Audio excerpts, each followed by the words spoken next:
We try to get our jobs for the community and all types of things.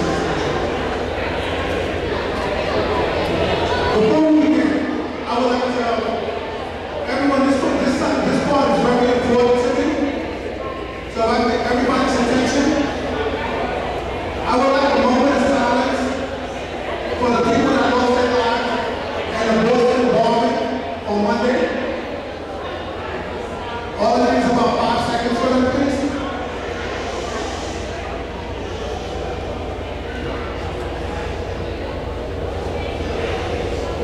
All right, thank you. First off, I would like to thank Vacamas Glow Classic Center for hosting this event. Let's give them a round of applause.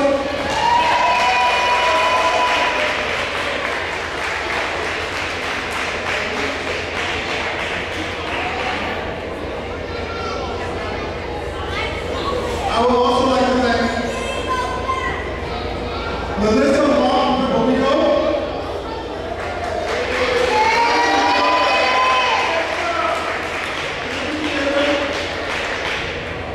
Councilmember Melissa Mark-Viverito, Councilmember Annabel, State Senator Rivera, all for coming out and their coming to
Thank you.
is the head of the Bronx delegation, Council Member Annabel Palma. All right, I met y'all all. She's a very kind person. Please give her a round of applause. Thank you, Tor. Good evening, everyone. Buenas noches. I'm Annabel Palma, and I represent the 18th district in the Bronx, which is Park Justice Castle, Party Park and Classic Point. And I just want to echo the comments that Councilmember Mark-Viverito made. As a Latina woman, as a mother of a young Latino man who has been the victim of a Stop-and-Frisk, I stand with my colleagues in calling the city to take a hard look at the policies that are in place and calling for some real reforms around the Stop-and-Frisk policy. I think, the police department has definitely a job to do, but it doesn't have to be done on the backs of our communities. It doesn't have to be done by meeting quotas. It actually, the job they need to do is to ensure that they're keeping us safe, that they're keeping our communities, free and clear of any danger, and actually making it safer for us to be in our community. So I'm in full support of calling on the administration for some real reforms. I stand with the community. I'm calling out these injustices that have been happening throughout our city, but particularly in the Bronx and in Brooklyn. The Bronx has the highest rates of crime. Over the last decade, not so long ago, we had over 2,000 murders a year, and so we need to make sure that the police focuses on those kinds of crimes and not our young men walking down the street, trying to go buy a soda or a bag of chips or walking with a friend, but really, keeping an eye on the real criminals and not our young people. I was really disturbed yesterday to know that the Senate didn't pass the gun control bill, because passing that piece of legislation would alleviate so much of what we're seeing in our streets. It will keep a lot of the illegal activities that go on in our communities out of our communities, therefore making it easier for our young people to enjoy what they're supposed to enjoy what we enjoy while we were growing up, which was our parks and the fun of the building and talking to our neighbors and friends. And so, like Melissa, I also want to call out the community. When you see something, the mayor says it all the time, right? When you see something, say something. I think it also means, it also equates to the legal activities of Stop-and-Frisk. If you know that somebody's being illegally stopped, then you should stand up as a community. I think that's how we start combating the harassment that we're feeling. Thank you so much, and have a great day. Councilmember Annabel Palma, ladies and gentlemen. Now, next up, we invite to open State Senator Rivera.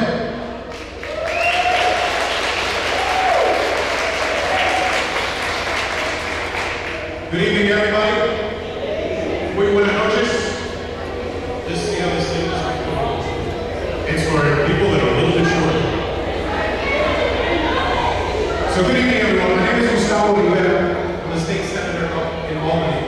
And the reason I'm here today, first of all, those two ladies, I want you to give them a hand again, because they're two ladies.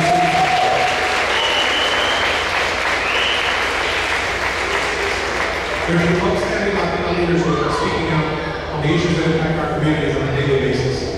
But sometimes when we do stuff in the city, we got to take it to the state as well.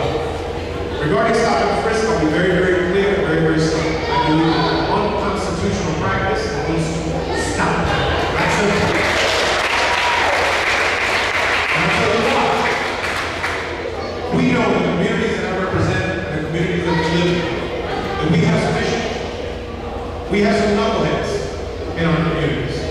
We have some criminality issues in our communities. And in those situations, we need to partner with the police department to make sure that we can identify those knuckleheads and make sure that we put them out of our communities. And we cannot if we do not trust the police department. And unfortunately, what Stop-and-Frisk does is it makes sure that our community doesn't trust the police department. I did a town hall like this up in my district last year, and the person that was doing the presentation asked a simple question. He says, how many people here don't like the police department? Right? How many people here don't trust the police department? How many people here hate the police department? And that, part of the fault of that is Stop-and-Frisk. When our young people don't think that they can go down to the corner store without being stopped just because their pants are hanging, that's a problem. And so what I'm saying is that from the city all the way up to the state, we're going to do what we can to make sure that stops. In the case of the state, we're doing it, and the governor supports this, and we're going to do it this year, because we want to decriminalize what is known as plain view. And you folks know what I'm talking about. If you have marijuana in your pocket, and then you take it out of your pocket all of a sudden, meaning you can be put and arrested for that. We're saying that this is something that should be stopped because there's too many of our young people that are in the prison system, that are in the criminal justice system because of that. We have to do it. The way we do it is by having a relationship with the city, by having a relationship with the state, by making sure that we bring our communities along. We want to support you to make sure that you can have better quality of life. And that is what we're going to do. We're going to do it together. Thank you so much for coming tonight. I hope you enjoyed it. Thank you very much.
How's everybody doing tonight? It's really nice to see a lot of people out here. I'm actually a Bronx native. I grew up like 3 blocks away from here. So it's really nice to see a lot of Bronx residents come out and represent around these issues that we deal with. I just want to actually explain a little bit more. The council members did a great job, as well as the state senator, as well as Annabel and Troy around the community safety, the Communities United Police Reform Coalition. So just to that's cool.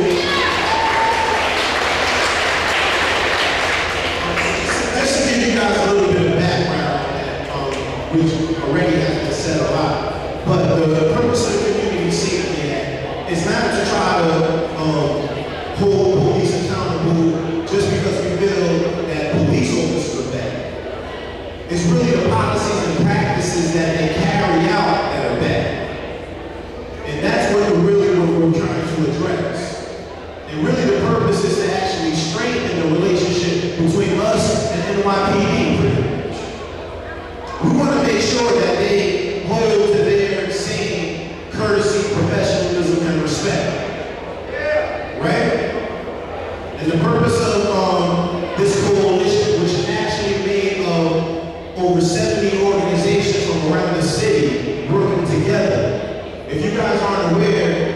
is on Communities United for Police Reform. Is actually one of the largest direct coalitions that is addressing bias policing in New York City. A lot of the reason why we're here today is because we have to bring this issue to the forefront. Melissa Mark-Viverito already said that we're actually working on 4 bills right now to address bias policing. All right? These 4 bills are part of a package called the Community Safety Act. And hopefully we're going to try to get some of these bills passed this year. And hopefully I see a lot of faces in this room when we go to Albany and we start visiting elected offices and demanding that they do right by the community and pass these bills. So with that being said, I want to just leave with one last note. The whole purpose of us gathering here together is because we're tired of being targeted. We're tired of our tax money being used for officers to be able to illegally search and arrest people. All right? Which is not only wrong, but to be frank, it's costly, it's unlawful, and it's unconstitutional. Which is why it needs to end. And I'm happy to see everybody here today, and hopefully we're going to continue fighting this fight. With that being said, I'm going to pass the mic back to my partner in advocacy, Annabel. Thank you guys for the time.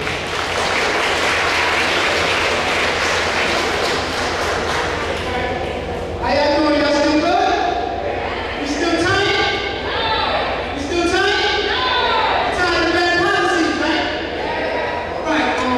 Next up, we're going to have a friend of mine. I saw him. He's going to come up here and he's going to tell you some stuff about the fraud case that's going on right now.